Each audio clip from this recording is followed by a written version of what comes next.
से हॉस्टल में रहते हो? दुर्गा भाभी ये कौन थी?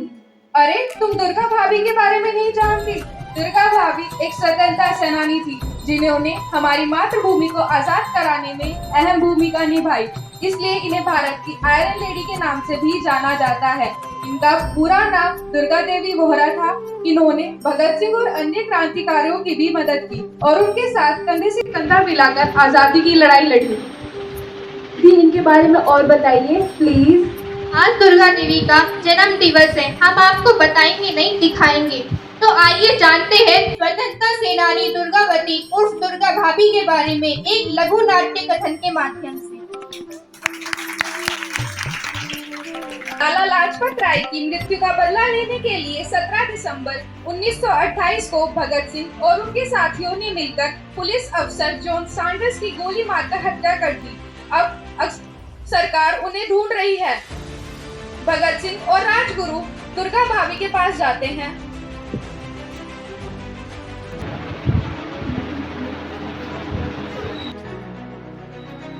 भगत, अब लाहौर हमारे लिए सुरक्षित नहीं है।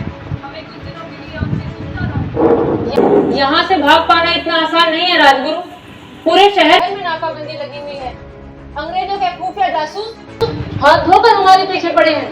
लेकिन हमें जल्द यहाँ से दूर जाना होगा और इसके लिए हमें एक योजना की आवश्यकता है। यही तो समझ नहीं आ रहा है, ऐसी क्या योजना बनाई जो उन अंग्रेजों को हम पर शक न हो। मेरे पास एक योजना है। हाँ भाभी। अगर भगत अंग्रेजी वेशभूषा पहन ले तो हम काफी आसानी से अंग्रेजों को चकमा दे सकते हैं।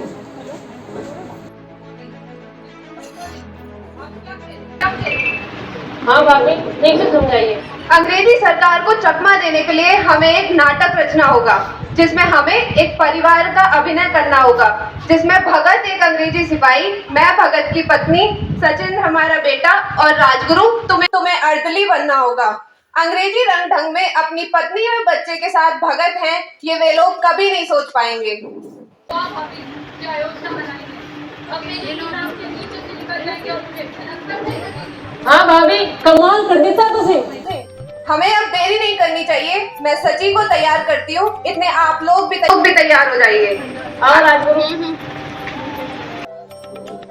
लड़े जंग वीरों की तरह, लड़े जंग वीरों की तरह, जब खून खोल फौलाद हुआ, मरते दम तक डटे रहे, तभी तो हिंदुस्तान आजाद हुआ। मदद के लिए आए भगत सिंह और राजगुरु को लाहौर से निकालने के लिए दुर्गा देवी ने एक योजना बनाई। ऐसी योजना जो आम महिला की सोच से बाहर थी। देशभक्तों को अक्सर लोग पागल कहते हैं, तो कह दो उन्हें, सीने पर जो जख्म है, सीने पर जो जख्म है, सब फूल के गुच्छे हैं। हमें पागल ही रहने दो, हम पागल ही अच्छे हैं। सची, ये तुम्हारे लिए बहुत सौभाग्य की बात है कि तुम आज इस क्रांति में हिस्सा ले रहे हो। अरे भगत, तुम तो बिल्कुल अंग्रेजी बाबू लग रहे हो। मैं खुद तुम्हें पहचान नहीं पा रही। राजगुरु, अगर मेरी भाभी मुझे नहीं पहचान पाई तो उन अंग्रेजों की क्या दिशा? सही कहते हो भगत। आज आपने साबित कर दिया, विवेक से बढ़कर कुछ भी नहीं। हाँ भाभी, आप वाकई में महान हैं। हमें पता नहीं है, रास्ते में हर जोखिम को जानते हुए आप अपनी और नन्हे सचिंद्र की जान खतरे में डाल रही हैं। अपने भाइयों का फांसी तक चली जाए, देश को उन अंग्रेजों से बचाने के लिए तुम्हारा बचना जरूरी है भगत, दुर्गा या सची का नहीं। बस अफसोस तो इस बात का है भाभी कि हमें अपने ही देश में छुप छुप कर रहना पड़ रहा है और कल के आए उन मुट्ठी भर अंग्रेजों ने हमें अपना गुलाम बनाकर रखा है। भगत, ये आवेश में आने का समय नहीं है, हमें अपनी सूझबूझ से काम लेना होगा। तुम सही कहते हो राजगुरु, हमें अपनी योजना को अंजाम देना होगा। इंकलाब जिंदाबाद! इंकलाब जिंदाबाद! इंकलाब जिंदाबाद! चलिए।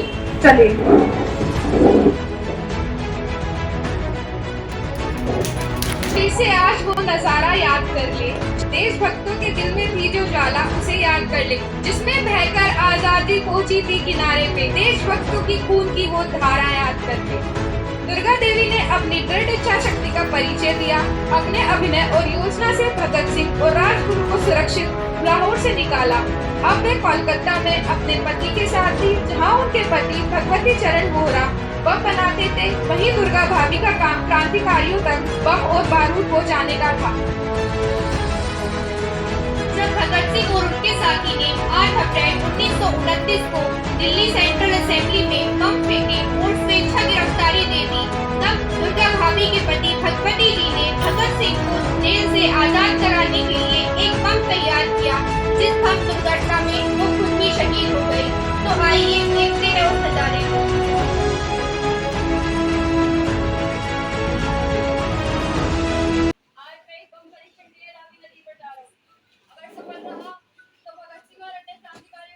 भी कामयाबी मिलेगी। भगत का आजाद होना पार्टी के लिए बहुत जरूरी है। भाभी आप चिंता मत कीजिए, आप भगत को छुड़ा लेंगे। ठीक है, मैं आप लोगों का इंतजार करती हूँ। जी भाभी।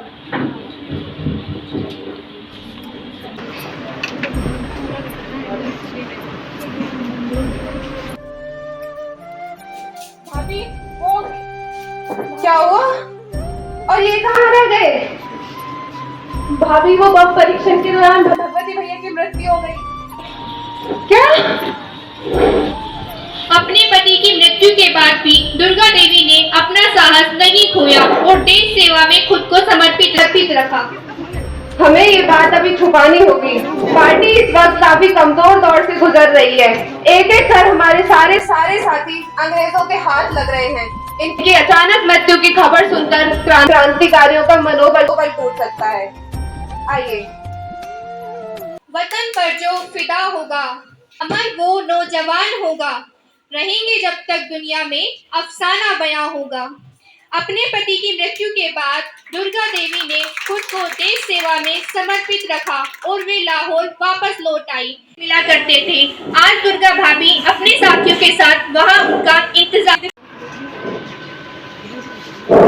भाभी यहाँ बहुत प्यारा है और आज हली भी दिखाई नहीं पड़ रहा। हम यहाँ से खाली हाथ नहीं जा सकते। थोड़ी देर और इंतजार करते हैं। भाभी मुझे लगता है हमारी योजना निष्फल हो गई है। लॉर्ड हेली कहीं नहीं दिखाई दे रहा।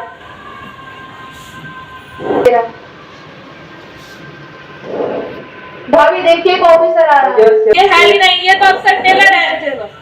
Hello gentlemen, I'm good. भाभी लगता है इसने मैं देख लिया।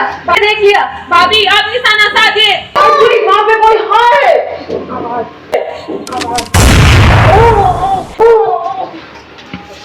पकड़ो उसे।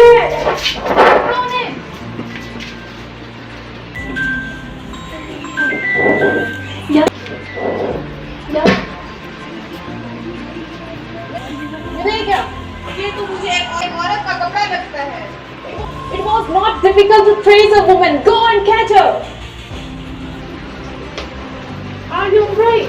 You right? Yeah.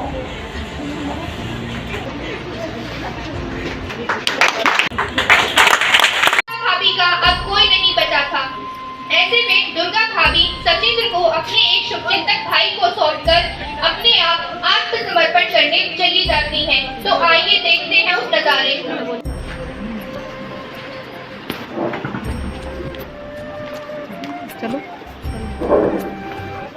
मैं आत्मसमर्पण करने आई हूँ। कौन हो तुम? दुर्गा देवी पोहरा। अच्छा, तो तुम हो दुर्गा देवी। हमें तुम्हारी बहुत दिनों से तलाश थी। अच्छा हुआ तुम खुद ही सरेंडर करने आ गए। इतनी सी बात हवाओं को बताए रखना, रोशनी होगी चिराग को जलाए रखना। लहू देकर की है जिसकी इबादत हमने, ऐसे तिरंगे को अपने दिल में बसाए रखना।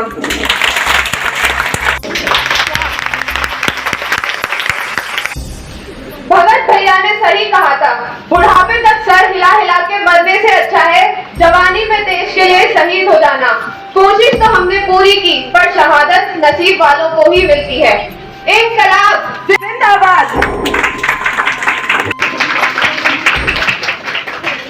3 साल जेल दुर्गा देवी ने गजब का सपना देखा और उसे साकार किया। 15 अक्टूबर 1999 को इस महान आत्मा ने दुनिया से विदाई ली, पर लोगों के दिलों में सदैव के लिए जीवित हो गई।